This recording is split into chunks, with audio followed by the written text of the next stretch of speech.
Hello students, this is Monica, PGT in Computer Science from Sri GK Jain Higher Secondary School. Today I am going to teach for 12th Standard Computer Science, Chapter number 6, Control Structures. First you have to know what does control structure mean.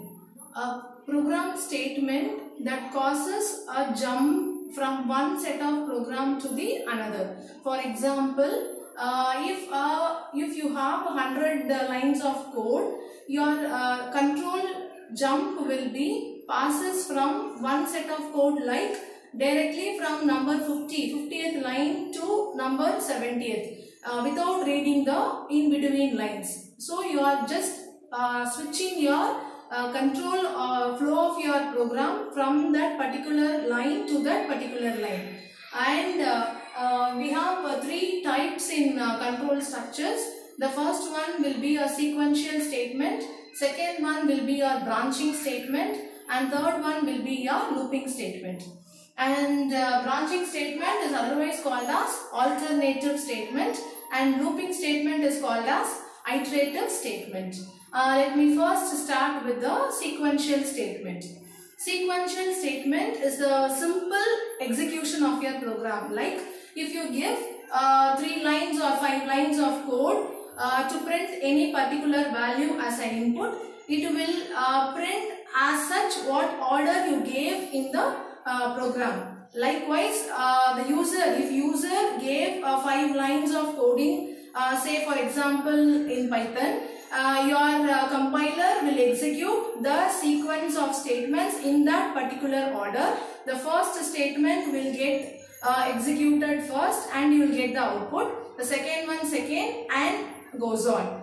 Here is an example for your sequential statement. I gave you 3 print statement in a single program. The first one is print statement, and you have to first note it down. Whatever you are giving in between the double quotes will be printed as such. Whatever the user gave within the double quotes, the double quote characters or the strings will be printed as such you gave in the program. So first I gave hello, this is Monica. So first statement will be printed as such in your output screen. Hello, this is Monica. And second statement, and I am from GK Jain Schools. It is starting from and A from here to GK Jain Schools. And the third statement is admissions open. So the 3 statements which will be printed in the same order, this will be called as your sequential statement. It's nothing but the sequence of statements will be executed in the same sequence, in the same order what you gave. And the information given here is true. For your information, admissions open in our school for the classes KG to 11th standard. For further details, you can log on to our website www.gkjainschools.org, and you can also follow us through Facebook, Twitter and Insta by the login GK Jain Schools. The next one will be the branching statement. In the branching statement, you will have 3 types: simple if else and nested if else.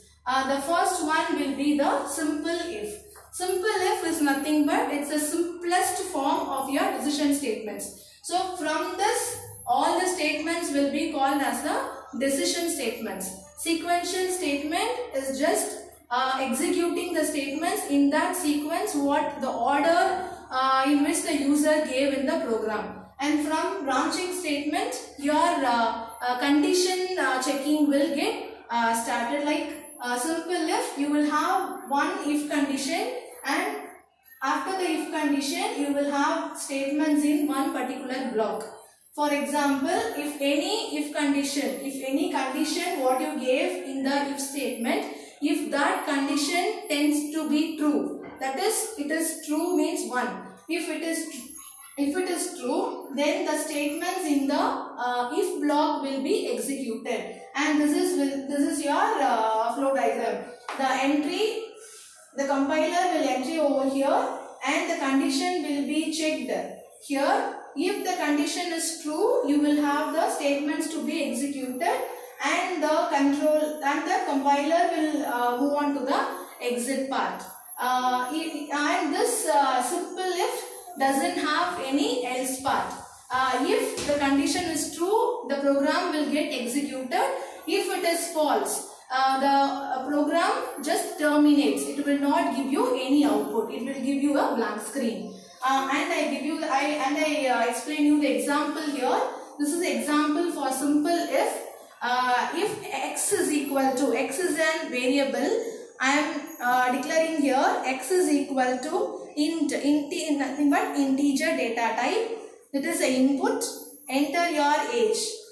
If that age is greater than or equal to 18, then you are eligible for voting. For example, if I gave here x as 24, 24 will be greater than or equal to 18. Yes, it is true. Then your print statement will be executed and this will be in your output screen. If suppose I gave you like 15, 15 will be greater than or equal to 18. My if statement gets false. So what happened? It will not execute this print statement.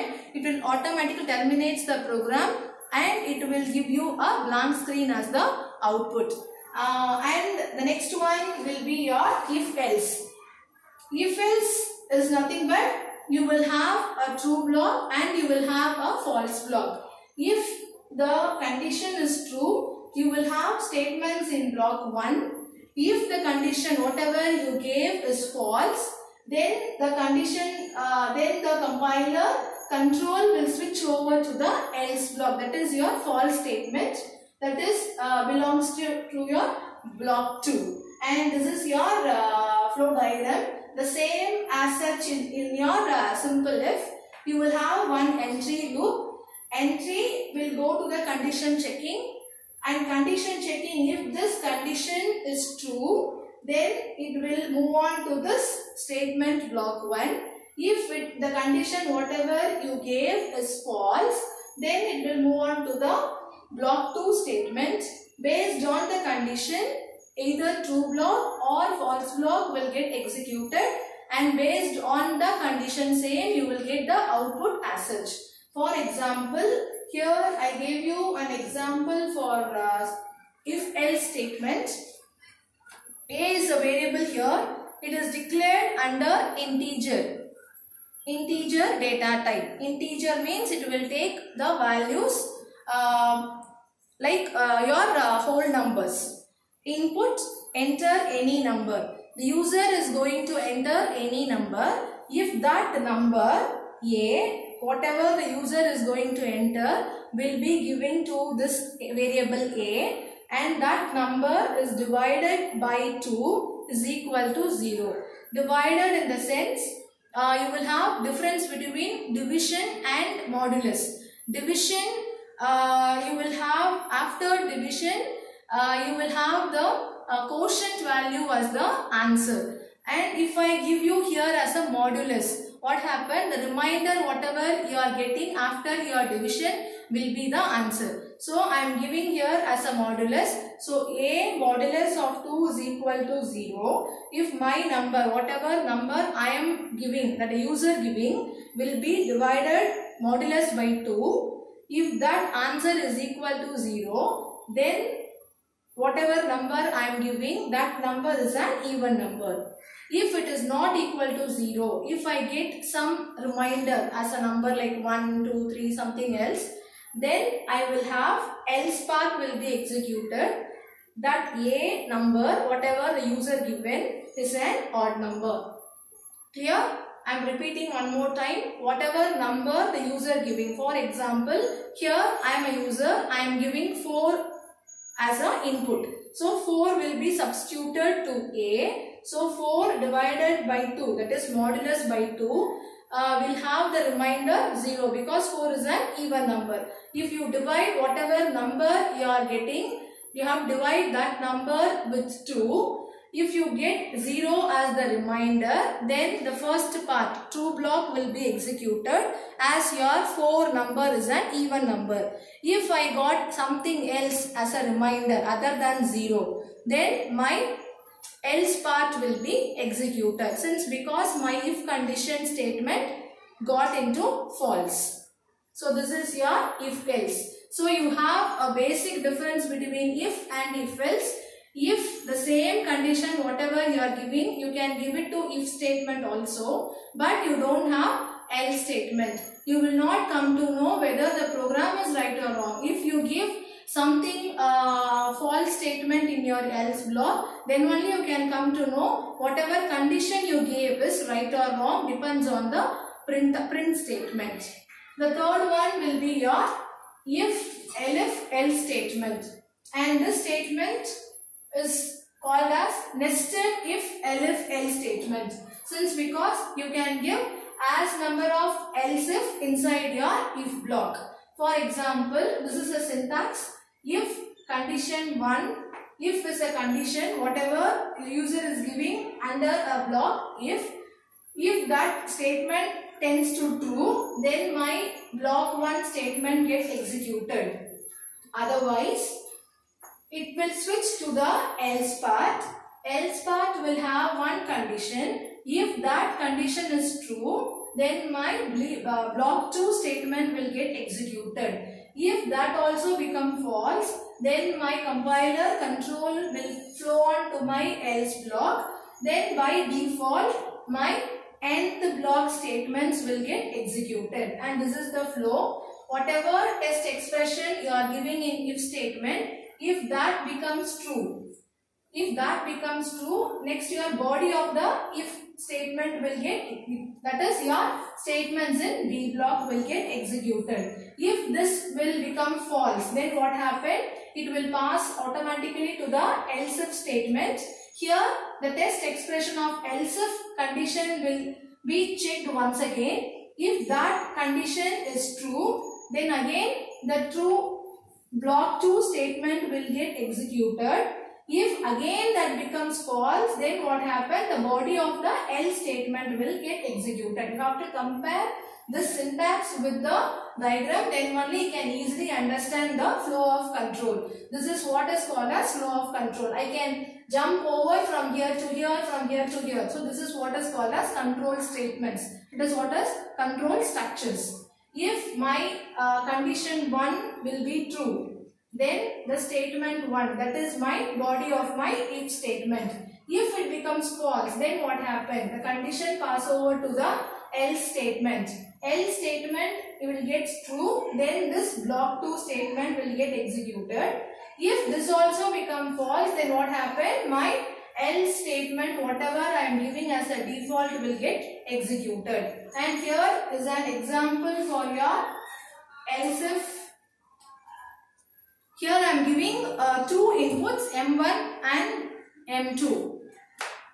Here I am giving two inputs M1 and M2. M1 is an integer input that will take the mark of your first subject.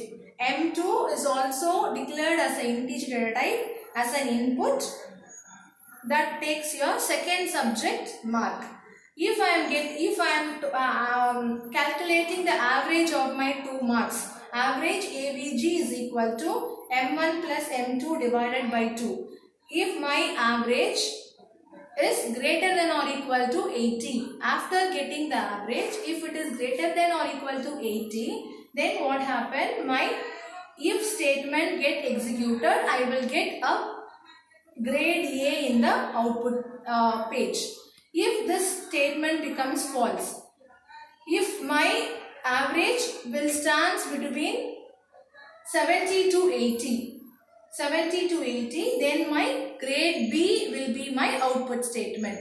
If these two statements are false, then my else block will get executed as grade E. You can add another 2 more else if also after this, like it is above 80. It is 80, 70 to 80. You can give 60 to 70, 50 to 60 also after this. So after checking all the 4 conditions, if all the 4 conditions tends to false, then what happened? My condition will switch over to the else block. And this is an example for your nested if, elif, else statement. You can give as such number of elif conditions in the same program, and that condition will be executed one after the other. So students, today we discussed about the control structures, the three types. The first type, sequential statement. The second type will be your branching statement, and we will have one more type also. I told you, looping statement. That I will discuss in my next video. And you have to practice these three statements with an example. Then only you can come to know how the control jump from one part to the another part. And these three, simple if else, elif, you have to give importance to this topic, because it is an important 5-mark question. And I will explain you my third topic, looping statement, in my next video. Thank you students, hope you enjoy the class.